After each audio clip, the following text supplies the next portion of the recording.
Taylor and Maclaurin series. Taylor's formula with remainder.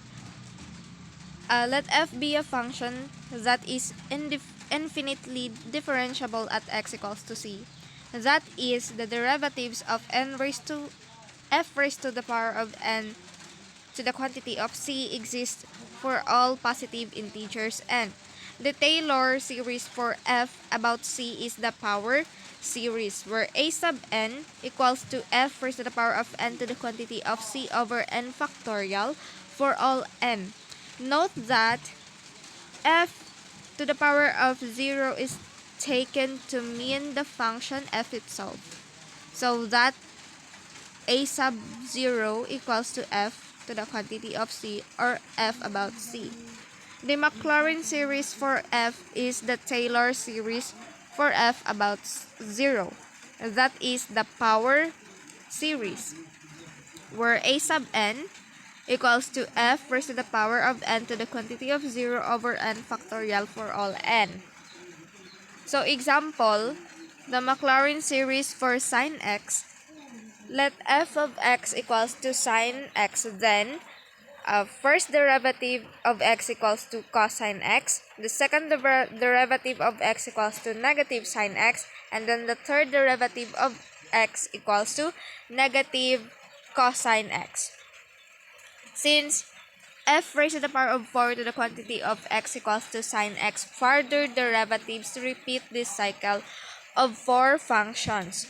Since sine 0 equals to 0 and cosine 0 equals to 1, and f raised to the power of 2 to the quantity of 0 equals to 0, and f raised to the power of 2k plus 1 to the quantity of 0 equals to negative 1 raised to the power of k.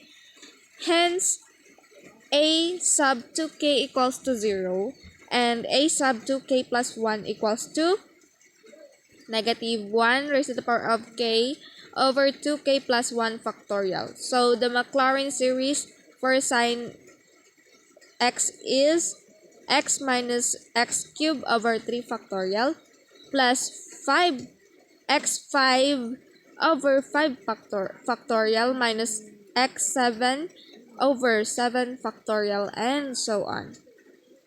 So let us find the Maclaurin series for f of x equals to 1 over x minus 1. So first derivative of x equals to 1 over 1 minus x squared, and then fn about x equals to 2 over 1 minus x cubed, and then the third derivative of x, which is 3 multiplied by 2 over 1 minus x to the power raised to the power of 4.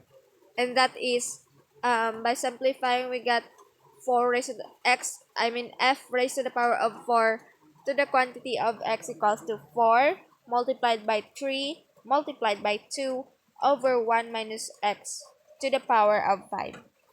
And then f raised to the power of 5 x equals to 5 multiplied by 4 multiplied by 3 and multiplied by 2 over 1 minus x raised to the power of 6. So that's all for today's video. Thank you.